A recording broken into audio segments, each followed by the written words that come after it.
성경 보겠습니다. 신약 성경 누가복음 2장입니다.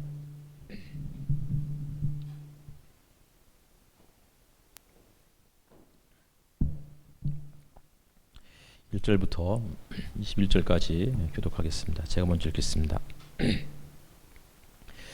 그때 아구스투스 황제가 칙령을 내려 온 세계가 호적 등록을 하게 되었는데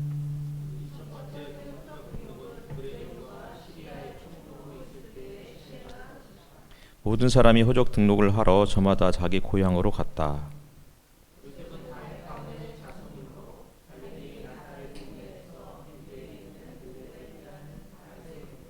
자기의 약혼자인 마리아와 함께 등록하러 올라갔다. 그때 마리아는 임신 중이었는데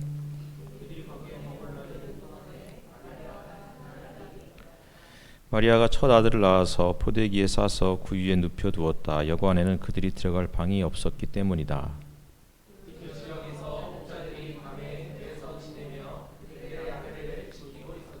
그런데 주님의 한 천사가 그들에게 나타나고 주님의 영광이 그들을 두루 비추니 그들은 몹시 두려워하였다. 천사가 그들에게 말하였다. 두려워하지 말아라. 나는 온 백성에게 큰 기쁨이 될 소식을 너희에게 전하였다. 오늘 다윗의 통로에서 너희에게 구주가 나셨으니 그는 곧 그리스도 주님이시다.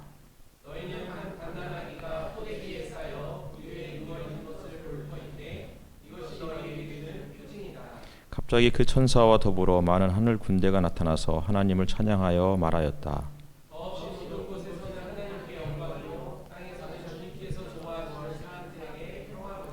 천사들이 목자들에게서 떠나 하늘로 올라간 뒤에 목자들이 서로 말하였다. 베들레헴으로 가서 주님께서 우리에게 알려주신 바 일어난 그 일을 봅시다.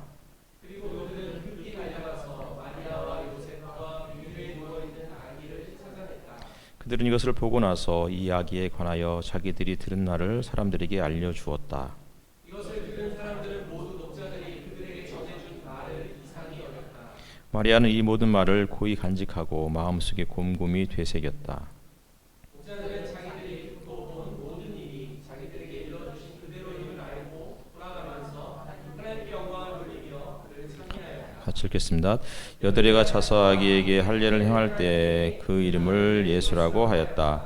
그것은 아기가 수태되기 전에 천사가 일러준 이름이다.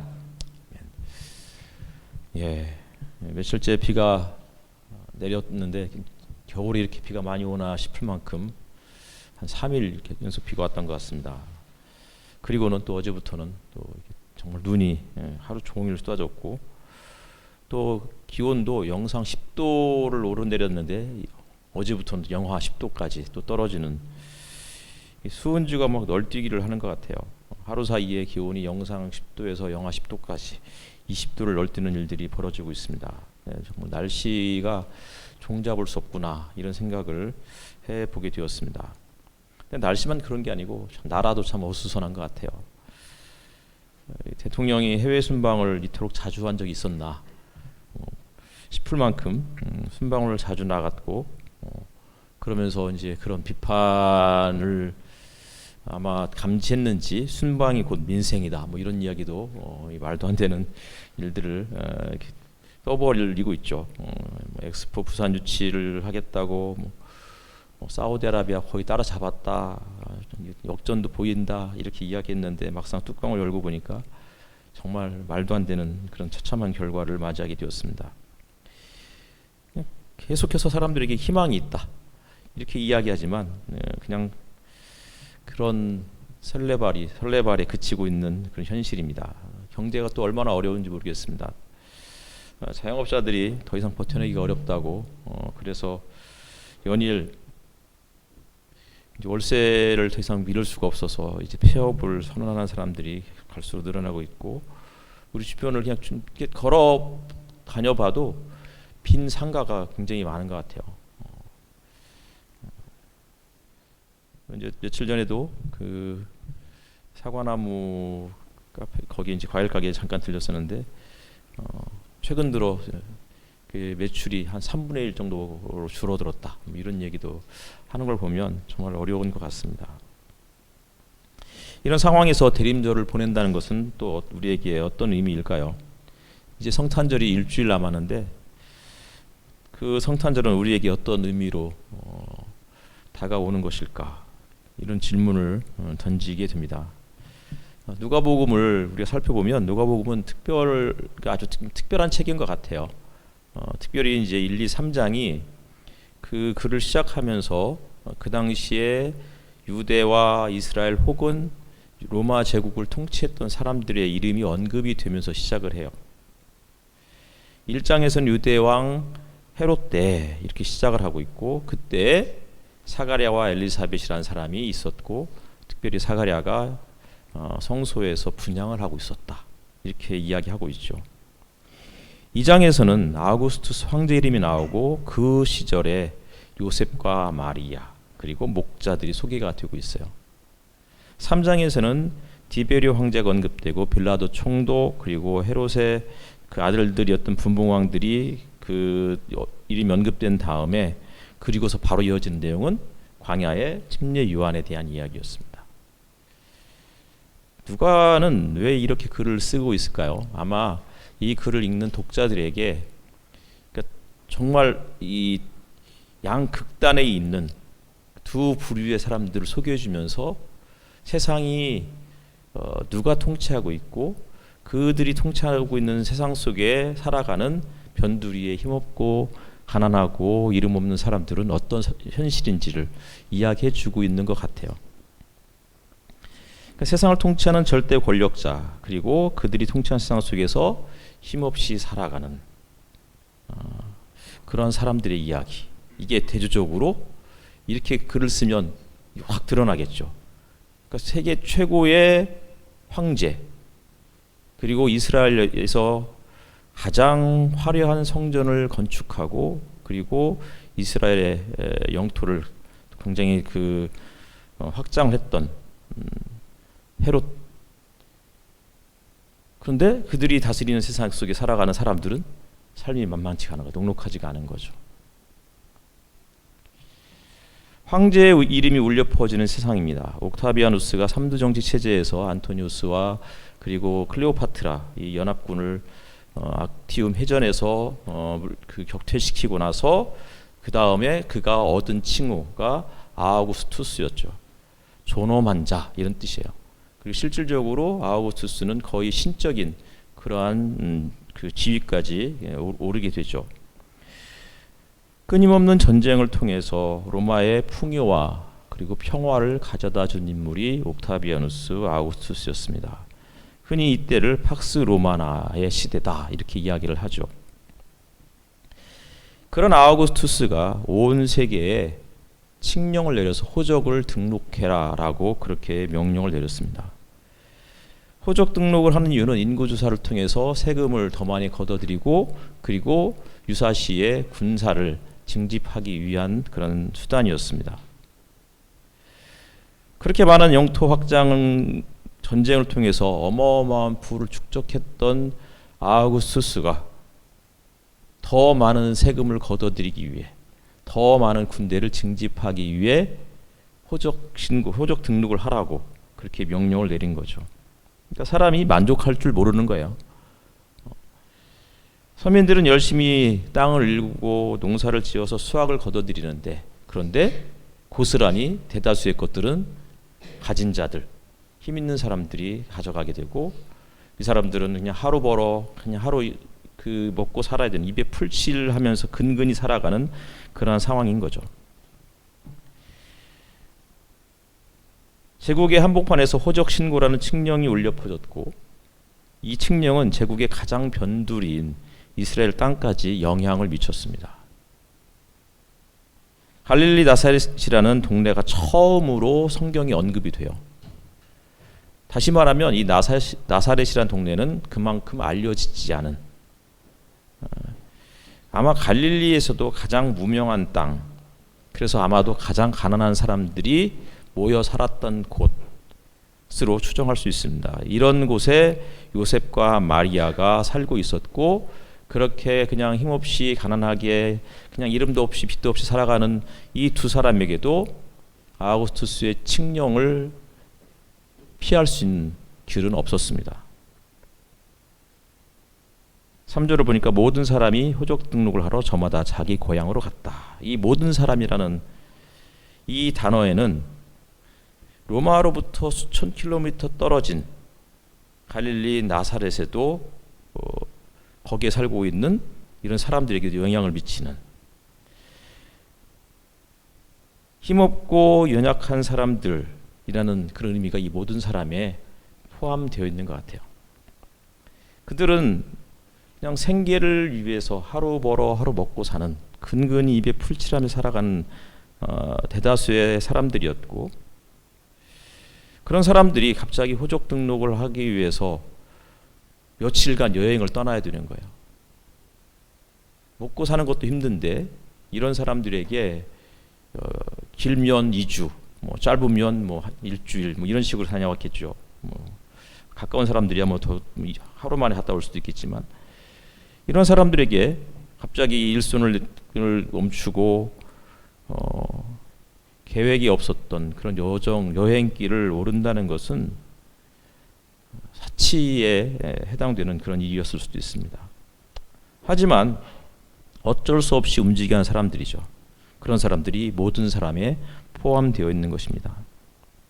1장에서는 사가랴가 성소에서 분향을 하고 있었을 때 온 백성이 밖에서 기도하고 있었다라고 이야기하고 있어요.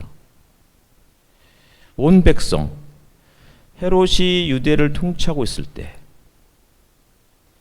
나이 많고 힘이 없고 아들을 낳지 못하는 사가랴와 엘리사벳을 포함한, 혹은 그들로 대표되는 무명하고 무력한 그런 삶을 살아가는 사람들, 그들이 온 백성이었습니다. 그렇다고 해서 그들이 무의미한 삶을 살아간 것은 아니에요. 그러니까 무명했고 무력했지만 그렇다고 무의미한 삶을 살지는 않았어요. 무명하고 무력한 중에도 그들은 의롭고 경건하게 살아가려고 애를 쓰던 사람들이었고, 성소 밖에서 마음을 모아 하나님께 기도를 하는 사람들이었습니다. 헤롯이 막강한 권력을 휘두르고 주주육림을 즐기던 상황에서 온 백성은 가난한 중에도 무력하고 무명한 중에도 의지할 곳은 하나님뿐임을 알고 하나님께 마음을 모아 기도했던 사람들이었던 거죠. 로마 황실에서 절대 권력자로서 아우구스투스라는 호칭호를 얻으며 신적 대우를 받고 살던 옥타비아누스의 팍스 로마나 시대에 갈릴리 나사렛의 요셉과 마리아는 출산을 앞두고 어쩔 수 없이 황제의 명을 거역할 수가 없어서 베들레헴까지 130km 혹은 150km의 긴 여행을 떠나야 되는 거예요. 그리고 베들레헴에 도착했을 무렵에 마리아는 출산을 해야 됐고, 그때 그들이 머물 수 있는 공간이 없어서 마구간에 머물면서 출산을 해야만 하는 상황이었습니다. 마구간 하면 뭐 우리가 잘 알고 있듯이 가축을 돌보는 공간이에요. 가축의 공간이죠. 그러니까 아무리 가축이 깨끗하다고 해도 냄새나요. 그렇죠? 또 더더군다나 축축한 시끌벅적하고 그런 곳이 이제 마구간이었을 텐데, 가축의 소리나 가축의 대소변이 지푸라기와 뒤 엉킨 그런 공간이었을 거예요. 그런 곳에 요셉과 마리아가 머물면서 출산을 하고 있는 거죠.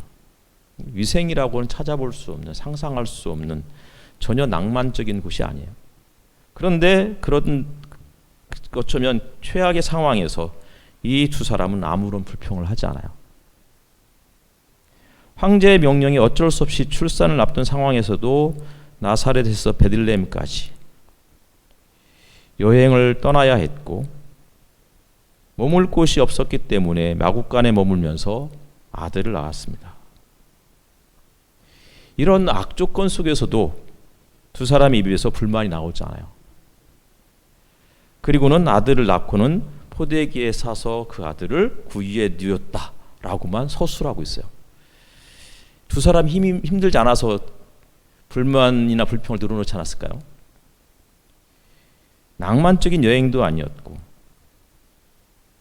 편리한 여행도 아니었고, 아마 가난했기 때문에 거의 도보를 통해서 그렇게 여행을 떠났을 거예요. 그러니 힘들었을 거예요. 더더군다나 만삭이잖아요. 그러니 당연히 불평 불만도 나왔을 법해요. 그런데 누가는 그런 모습을 전혀 묘사하지 않아요. 끝까지 이 두 사람은 말이 없어요. 사가랴가 가브리엘을 만난 이후에 아들 요한이 태어날 때까지 말을 할 수 없었던 것처럼 요셉과 마리아도 아무런 말을 하지 않아요. 아니, 하지 않은 것이 아니라 어쩌면 침묵할 수밖에 없었을 거예요. 침묵을 강요당하고 있는지도 모르겠어요. 아무리 불만을 터뜨려도 그 불만이 전혀 반영이 되지 않는 그런 현실일 수도 있어요. 두 사람 혹은 모든 사람, 그들은 자신들에게 주어진 운명을 그냥 받아들이면서 그래서 자신의 고향으로 호적 신고하러 여행을 떠나야 되는 상황임에도 불구하고 온 백성이 성소 밖에서 기도했던 것처럼 모든 사람 혹은 이 두 사람은 황제의 명령에 어쩔 수 없이 길을 떠났지만 그러면서도 하루하루를 하나님의 손을 의지하면서 살아가야 되는 거죠. 먹고 살아야 되는데 일을 놓았으니 하나님이 도우시지 않으면 살기 어려운 사람들인 거예요. 8절부터는 베들레헴에서 그리 멀지 않은 유대 광야로 장면이 전환이 됩니다. 시간은 밤이었습니다. 목자들이 들에서 양떼를 지키고 있었죠. 분명 양떼를 지키고 있었던 때는 겨울은 아니었을 거예요. 지금처럼 추운 때, 더군다나 베들레헴은 굉장히 높은 산지인데 그곳에서 양을 지킨다? 이거는 좀 아니겠죠. 그러나 우리가 여기서 주목해야 될 것은 날씨가 춥고 비가 내리는 우기인 지금 이 시기에 양떼를 목자들이 밖에서 지켰다. 그래서 정확한 때가 언제냐, 요거에 지금 초점을 맞추는 건 중요한 게 아니에요. 우리가 주목해야 될 것은 들에서 목자들이 양떼를 지키고 있었다는 사실이에요. 목자들은 가난한 사람들이었어요. 그러니까 마곡간에서 사는 사람들은 가장 가난한 사람들이고 천한 사람들이잖아요. 그러니까 가축들과 함께 어우러져 살아가야 되는 사람들이니까. 근데 지금 목자들은 들에서 양떼들과 뒤엉켜서 잠을 자고 있는 거예요. 그러니까 평범한 사람들보다 더 낮고 힘겨운 사람들, 더 낮은 사람들, 가난한 사람들, 힘이 없는 사람들. 따라서 황제나 대통령이 명령을 하면 그냥 어쩔 수 없이 복종해야 되는 사람들. 애처롭게 살아가야 하는 약하고 가난한 사람들. 사막처럼 고독한 인생을 살아가는 사람들이었습니다. 사가랴가 관례대로 분향을 하기 위해 성소에 들어갔던 것처럼 목자들은 습관대로 때가 되었기 때문에 양떼를 이끌고 풀이 있는 곳, 그곳으로 이동하면서 밤을 보내는 상황인 거죠. 그때 주님의 한 천사가 나타났고 주님의 영광이 그들을 두루 비추었습니다. 원래는 하나님의 영광은 성전에 성소에 임해야 되는데 하나님의 영광이 들에서 양을 지키고 있는 이름 없는 무명하고 무력한 사람들에게 비추기 시작한 거죠.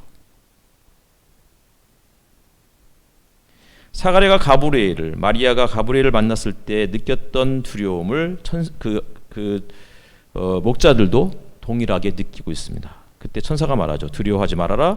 나는 온 백성에게 큰 기쁨이 될 소식을 너희에게 전하여 준다.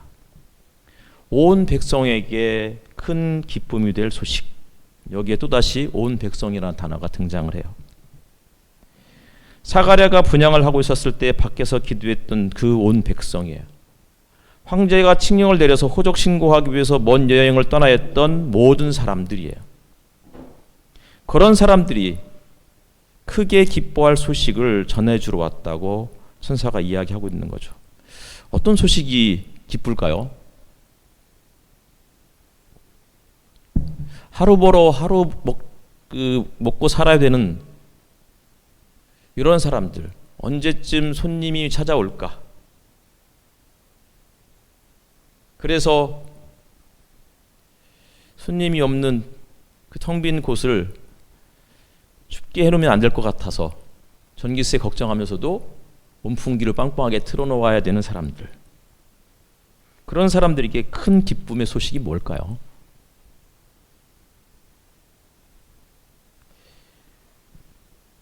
들판에서 양을 지키면서 아무리 따뜻해도 그래도 새벽에 공기는 추웠을 텐데, 가족도 그리웠을 텐데, 그런 사람들에게 큰 기쁨의 소식은 과연 어떤 것이어야 했을까요?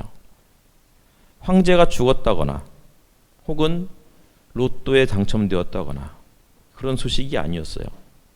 마국간에서 머물던 사람들 혹은 들에서 양을 지키던 사람들에게 이제 그런 곳에서 자녀를 낳지 않아도 돼, 이제 그런 곳에서 잠을 자지 않아도 돼, 이제부터는 5성급 호텔에서 머물 수 있는 그런 티켓을 주겠다, 그런 소식도 아니었어요.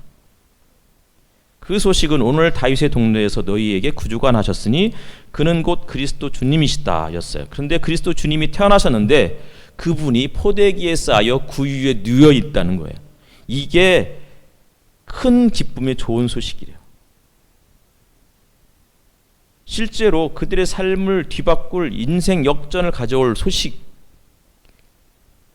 아닌 것처럼 보여요.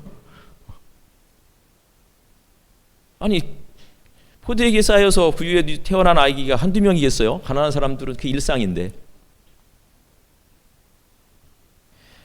헤롯 대왕, 아우구스투스, 빌라도, 분봉왕들, 그리고 티베리우스 황제, 이런 사람들이 권력을 잡았던 시절이었습니다. 그런데 오히려 무명한 사람들, 서민, 가난한 사람들은 더욱 살기가 어려운 거예요. 지금 감당하는 세금도 힘든데 앞으로 더 걷어가겠다고 호적을 등록하라고 하니 더 마음이 어려워졌을 거예요. 우리는 유능한 사람이 지도자가 되면, 혹은 그 사람이 유명 대학을 나왔든, 혹은 진짜 모든 이 권력을 손에 쥐고 흔들 수 있는 검찰 세력이든 그런 사람들이 지도자가 되면 낙수 효과를 통해서 우리네 삶이 나아질 것이다, 이렇게 기대를 해요. 근데 현실은 정반대인 경우가 종종 있는 거예요.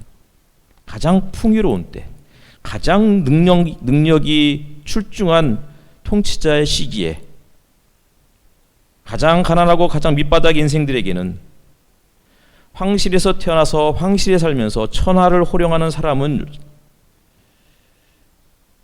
그들의 어떤 전횡, 이런 모습들은 오히려 그들의 삶을 더 힘겹게 만드는 거죠. 한때는 그런 사람들에게 희망을 걸어봤어요. 하지만 얻는 것이라고는 갑자기 자기 아들들이 전쟁에 끌려가거나 아니면 더 많은 세금을 걷어가는 거죠.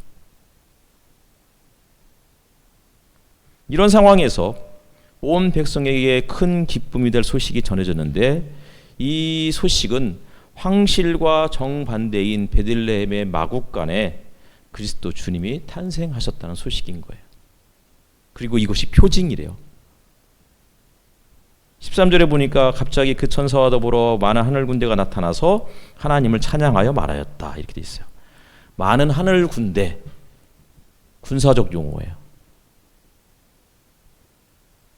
하늘 군대, 최첨단의 무기를 들고 나와서 아우구스투스 혹은 헤롯 등과 같은 이런 독재자들과 싸워서 그들을 물리치고 새로운 세상을 가져다 줄 것을 고대하게 하는 단어예요. 그런데 이 많은 하늘 군대가 나타나서 고작 하는 일은 베들레헴의 마국간에 태어난 그 아기를 노래하고 있는 거예요. 힘 있는 자에게 희망을 걸었다가 실망하고는 이제 힘없는 사람에게 희망을 걸자, 이런 이야기를 하고 있는 게 아니에요. 힘 있는 사람들이 세상을 구원할 수 없다는 사실을 보여주고 있는 거예요. 그렇다고 힘없는 사람들이 세상을 구원할 수 있을까? 그건 아니라는 거예요.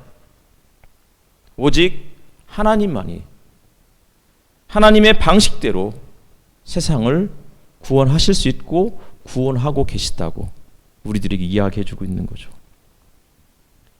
온 백성 모든 사람, 요셉과 마리아, 사가랴와 엘리사벳, 목자, 그들은 하나같이 거짓 위로나 환대 이런 것 대신에 자신의 부족함을 그대로 인정하면서, 그러면서도 여전히 새로운 세상에 대한 그 기대를 놓지 않기 위해서 하나님께 기도하는 사람들이었던 거예요. 우리 주변에도 그런 사람들이 많아요. 어제 목회 서신에도 썼지만 지난주 중에 영화 한 편을 봤어요.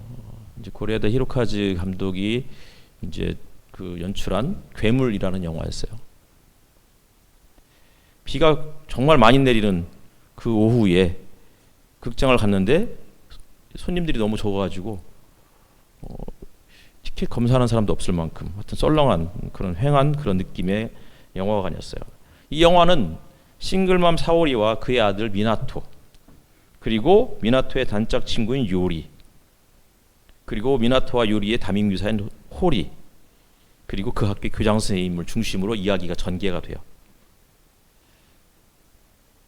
미나토가 학교에서 상처를 입고 돌아오자 싱글맘이었던 사오리가 학교에서 얘가 그 학교 폭력에 혹시 시달리고 있는 건 아닌가, 혹은 담임 선생님으로부터 학대를 받고 있는 건 아닌가, 이런 걱정이 앞서서 학교를 찾아갔고, 그런 과정 속에서 선생님에 대한 원망, 선생님에 대한 오해, 이런 것들을 막 영화가 그렇게 흘러가요.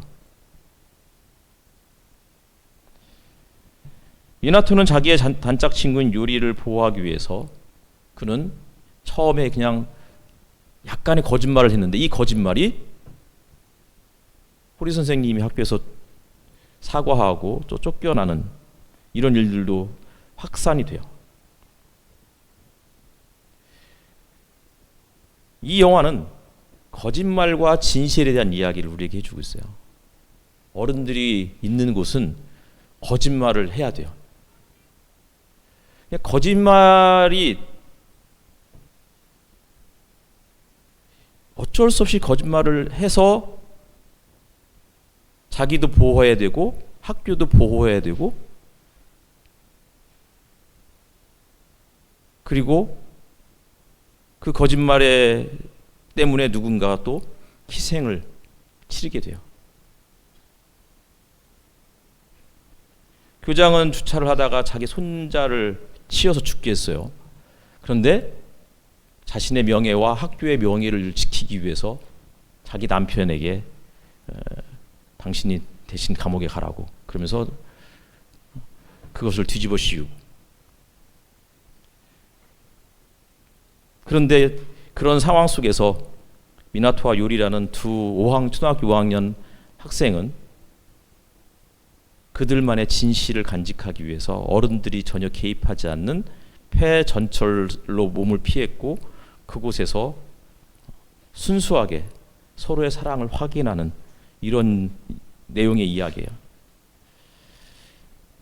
그러면서 그 영화가 우리에게 해주는 이야기가 뭐냐면, 누가 괴물이냐 이거예요.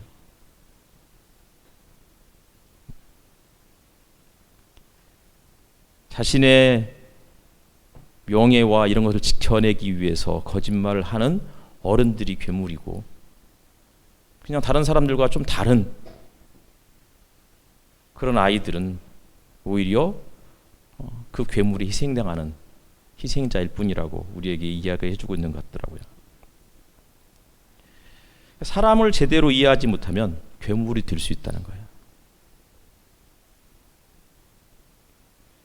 그리고 어제는 또 별은 알고 있다라는 다큐 영화를 보았어요.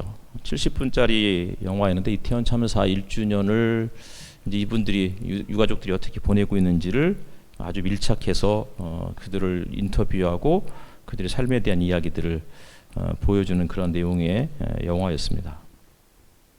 이태원 참사 특별법 제정이 얼마나 힘겨운 투쟁을 통해서 얻어진 결실이었는지, 그리고 그 책임자들이 얼마나 쉽게 말도 안 되게 다 풀려나고 있는지, 권력자들이 얼마나 국민들을 무시하고 있는지, 이런 모습들을 적나라하게 보여주는 영화였어요. 굉장히 피곤했는데 너무 사람이 적을 것 같아서 걱정된다는 문자를 보고서 가야 되겠다 싶어가지고 부랴부랴 이제 찾아갔죠. 갔더니 한 20여 명 정도 앉아 있었고 그 중에 한 5명은 유가족들이었어요. 그리고 이제 그 영화를 만든 감독과 그리고 유가족들하고의 그 간담회가 있었고 한 2시간 좀 넘게 2시간 반 정도 모든 순서가 그렇게 진행이 됐어요. 영화를 보는 내내 마음이 좀 무거웠고 눈물이 계속 흘러내렸고 그리고 영화가 끝나고 나서 그 이제 진행하는 진행자가 사람들이 너무 적게 와서 좀 죄송하다라고 그렇게 이야기했더니 유가족 그 대표 중에 한 분이 자신들은 사람이 많고 적음에 그렇게 마음이 유동하지 않는다고 그냥 자신들의 이야기를 누군가가 들어주는 그것만으로도 감사하고 고맙다고 이렇게 이야기를 했는데 오히려 그런 모습들이 가슴이 짠했습니다. 기독교인들과 만나서 이야기하다 보면 사랑에 대한 이야기를 많이 해요. 무조건적 사랑, unconditional love 하면서 이 아가페를 이야기해요. 근데 기독교인들이 하는 이 사랑에 대한 이야기가 왜 이렇게 추상적으로 느껴지는지 모르겠어요. 어제 밤에는 또 줌으로 한 2시간 반 정도 무슨 모임을 또 하는데 참여를 했는데 사랑에 대한 이야기를 너무 많이 하는데 굉장히 마음이 불편했어요. 제가 참다가 도대체 기독교가 이야기하는 사랑이 뭔지 잘 모르겠다고. 초대교회에서 그렇게 중요하게 여겼던 것들이 사랑이라고 이야기하는데 그러면서 어떻게 갑자기 부흥 이야기를 하고 1000명이 모였다, 감사하다 이런 얘기를 너무나 자연스럽게 하는지. 사랑이라는 것은 자기를 다 내어주고 오히려 더 낮아지고 더 가난해지고 이런 모습들이 사랑의 그냥 전형적인 모습일 것 같은데 그런 것들은 싹 뼈 빠져버리고 우리 아이들이 하나님을 사랑했더니 이렇게 됐더라. 이런 이야기를 어떻게 저렇게 자연스럽게 잘할 수 있는지 굉장히 마음이 불편했고 그 불만을 터뜨리고 말았죠.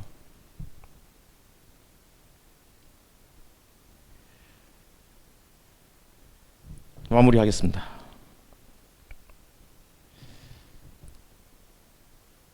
마리아와 요셉, 목자. 그들은 불만이 있어도 불만을 터뜨려도 그 누구도 귀 기울여 줄 수 있는 사람들이 없는 사람들이었어요. 그들의 삶이 고단하지 않았다는 게 아니에요. 너무나 힘겨운 사람들이었습니다. 힘겹고 어려웠지만 그러나 하나님께서 그들을 찾아오셨어요. 하나님께서 그들에게 찾아오셔서 이런 이야기 하는 거죠. 주님께서 좋아하시는 사람들에게 평화로다. 주님께서 좋아하시는 사람들에게 평화래요. 주님께서 좋아하시는 사람들이 누구예요? 주님의 마음을 기쁘시게 하는 사람들이 누구예요? 그들이 바로 마리아와 요셉이었고 그들이 바로 들에서 양떼를 지키는 목자들이었고 그들이 바로 성소 밖에서 하나님께 기도했던 온 백성이었고 그들이 바로 나이가 많아서 더 이상 자녀를 낳을 수 없는 그런 상황에서 관리대로 성소에서 분향을 하고 있었던 사가랴 그리고 그의 아내 엘리사벳이었습니다. 기도하겠습니다.